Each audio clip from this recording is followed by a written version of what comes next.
Մշակույթ, հատուկ հավելված, արվեստը, մշակույթը, մարդն ու ժամանակը։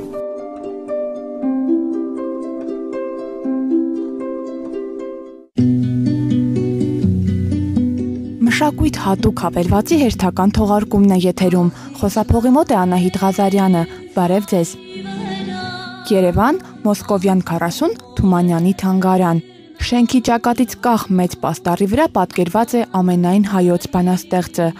Բեղերի տակից խորհրդավոր ու բարի ժպիտով նայում է աշխարհին ու լուռ ասում. «Ես միշտ ձեզ հետ եմ, ձեր մեջ եմ»։ Օրեր առաջ փետրվարի 19-ին նշվեց Թումանյանի 143-ամյակը։ Թանգարանը լի էր հյուրերով՝ երեխաներ, մեծեր, երիտասարդներ։ Այդ օրն իսկական տոն էր։ Թանգարանի տնօրենությունն էլ պատրաստել էր բազում անակնկալներ։ Ամեն ինչի մասին հերթով լսենք Նարինե Թուխիկյանին։ Այս տարի, քանի որ Թումանյանի ծննդյան օրը համընկավ բարի կենդանի հրաշալի տոնի հետ, մենք որոշեցինք 3 առիթները՝ Թումանյանի ծնունդը,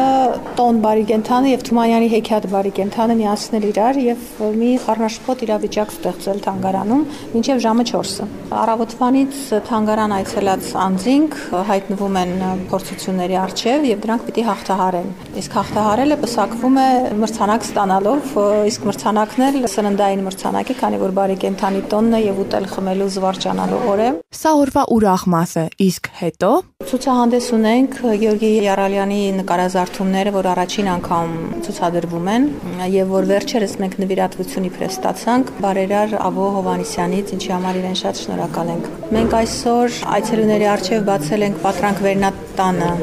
այդ անկյունը, որտեղ այցելուները հանդիպում են Թումանյանին նոր տեխնոլոգիաների շնորհիվ։ Դա շատ անսպասելի եւ շատ հանկարծակի բերող մի անկյուն է թանգարանը, որ այսուհետև կգործի։ Բարբերաբար պարունակությունը մեջի կփոխվի, կթարմանա, կկավելանա, այսինքն ամեն անգամ այցելուները մի նոր բան կտեսնեն։ Պատրանք վերնատանը նախագիծը իրականացրել է ինտերակտիվ հոլդ ընկերությունը Թումանյանի թանգարանի պատվերով։ Նորագույն տեխնոլոգիաների շնորհիվ թանգարանի այցելուները կարող են մի քանի ակնթարթ տեսնել թերթ կարդացող, ձեռնափայտով քայլող, գլխարկով բարևող Թումանյանին։ Մանրամասները կներկայացնի ինտերակտիվ հոլդ ընկերության աշխատակից Տաթև Հովանեսյանը։ Առաջին անգամ է աշխարհում, որ թանգարանային ոլորտում նման լուծում է տրվում։ Շատ ուրախ ենք, որ Հայաստանը դարձավ առաջին երկիրը։ Աշխատել ենք մոտ 3 ամիս նախագծի վրա։ Ասեմ, որ շատ փորձառու, շատ մասնագիտական մոտեցում էր թանգարանի աշխատողների կողմից, որովհետև իրենք մինչև վերջին մանրուքները գիտեին հենց, Թումանյանի հասակը, խոսքը, ինչպես է քայլում, այսինքն շատ օգտակար եղավ այդ առումով։ Իսկ տեխնիկական լուծումը գտնելու հարցում մենք ունենք թիմ, որը հենց զբաղվում է տեխնիկական ինովացիաներով, որը աշխատեց 3 ամիսների ընթացքում։ Բնականաբար դժվար էր սկզբում, հետո արդեն կարողացան։ Պրոյեկցիոն հիմքի վրա է, այսինքն լույսի անդրադարձման վրա է աշխատում, համապատասխան անկյան տակ, դժվար է, բայց իրագործելի։ Թանգարանում նույն օրը տեղի ունեցավ 2 գրքի շնորհանդես։ Գրքերը նոր էին բերել տպարանից։ Մեկը Աշխեն հուշեր եւ ընտանեկան պատմություններ, մյուսն էլ Հովանես Թումանյան, մտքեր գիրքն էր։ Մանրամասների մասին կպատմի Նարինե Թուխիկյանը։ Ուսումնասիրել ենք Աշխենի արխիվը, որ մեր թանգարանում է պահվում, մեծ աղջկա, եւ գիտական հրատարակության պատրաստեցինք, թանգարանի բոլոր գիտաշխատողները այդ գործին լծվեցին, շատ երկարատև, դժվար աշխատանք էր, որտեղ թե ձեռագիր ընթերցելու խնդիր կար, թե ծանոթագրությունները շատ բարդ էին կազմելը, բայց բարեհաջող ավարտին հասցրեցինք։ Գիրքը տարբեր գլուխներից է բաղկացած, Աշխենի հուշերը իր հոր մասին, Աշխենի լսած պատմությունները իր հոր մասին, Աշխենի նամակագրությունը ընտանիքի անդամների, փոխադարձ նամակագրությունը, նաև հոր հետ, Աշխենի անձնական կյանքը, որ չափազանց հետաքրքիր եւ շատ դրամատիկ էր, եւ այս մեր թանգարանի իբրև հիմնադիր տնօրեն այդ մասին կա, նաև թարգմանությունը ռուսերենից Պաուստովսկու Պողպատեմատանին պատմվածքի, որ շատ հետաքրքիր, ճիշտ է, ինքը չի խմբագրել եւ մենք նույնությամբ հրատարակել ենք, բայց ծանոթագրություններով ամբողջացրել ենք այդ պատմությունը։ Կարծում եմ բավական հետաքրքիր ընթերցանության համար է ոչ միայն մասնագետների համար, այլև լայն հասարակության, որովհետեւ շատ հետաքրքիր դրվագներ կան եւ նոր դրվագներ Թումանյանի կյանքից, որ ուրիշ ոչ միտեղ չես հանդիպի։ Այսինքն, քանի որ առաջին անգամ է արխիվը բացվել, ուրեմն առաջին անգամ էլ հանրությանը տեղեկացվում է այդ մասին։ Մեզանից շատ քչերը երևի գիտեն, որ Թումանյանը զբաղվել է նաև լուսանկարչությամբ։ Աշխեն հուշեր եւ ընտանեկան պատմություններ գրքում տեղ են գտել նաև Թումանյանի կողմից արված լուսանկարները։ Գիրքը համեմված է շատ լուսանկարներով, այդ լուսանկարների մեծ մասը առաջին անգամ են հրատարակվում, դրանց օրիգինալները պահվում են թանգարանում եւ ոնց որ նաեւ դրա իրավունքը մեզ է պատկանում տպագրելու։ Եվ կծանոթանան լուսանկարիչ Հովհաննես Թումանյանին, որտեղ լուսանկարների մի մասը հենց իր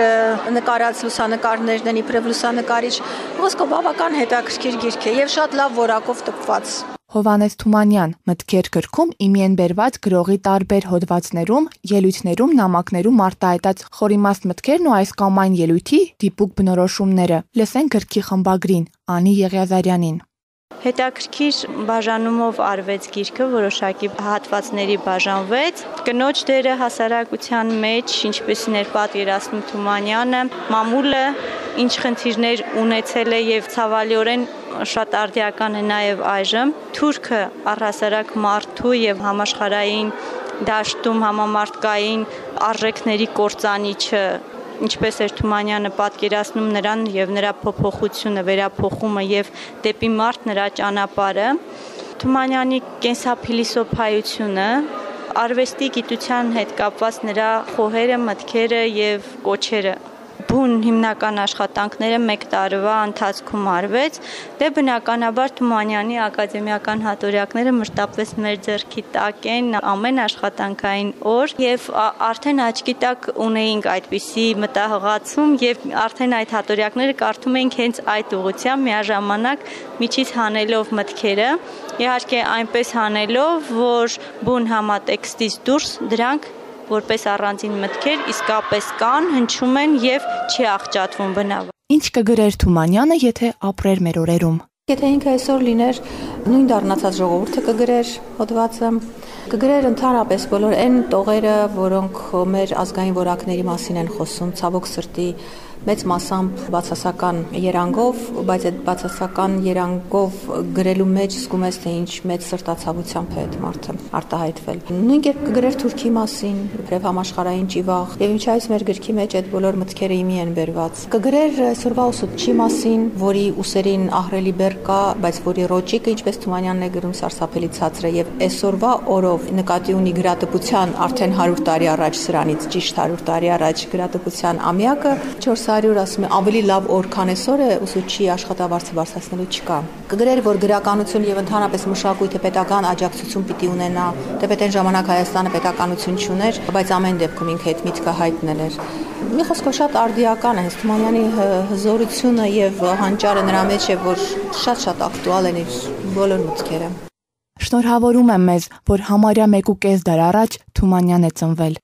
Թումանյանը միշտ մեզ հետ է, մեր մեջ։ Դա լավագույնս ձևակերպել է Հրանտ Մաթևոսյանը։ Համոզված եմ, որ եթե ասենք, թե աշխարհում ուր ամեն ինչ պատահում է, հանկարծ թղթից ցեծ առաջանար, ինչպես որ թեղի ծառերից ցեծ առաջացավ ու համաշխարհային թեղուտը չորացրեց, ահա այդպիսի մի ցեծ գոյանար ու խժռեր աշխարհի բոլոր գրադարանները, մեր Թումանյանի գործին ոչինչ պատահած չէր լինի։ Բոլոր հայերս պապ ու թոռով, մորով մանուկով, հեր ու որդով Արարատյան հովտի կամ Լորվա Սարահարթի չափ մեծ մի սրահում մեջլիսի կնստեինք, յուրաքանչյուրը Թումանյանի մասին կամ Թումանյանից իր գիտցածը կասեր, մանուկները էլ կանաչ աղբեր կզնգացնեին, գիտնականները իրար կբերեին անավարտ հազարան բլբուլը, ասմունքողները Սասունցի Դավիթը կվիպեին, հուսահատական իրականությունից հոմերական ծիծաղ պոկողները Քաչնազարն ու Միկաթիլ Մեղրը, ամենափոքրիկները կարմիր կանաչ մատիտներ կառնեին ու պատկերներ կնկարեին, այնտեղ մի աղջիկ ու մի գար ճամփա են գնում, այնտեղ են գնում մի հայր ու որդի, այնտեղ մի եղջերու է փախչում եւ ամենաճիշտ ներդրումը երեխաների այս պատկերները կլինեին։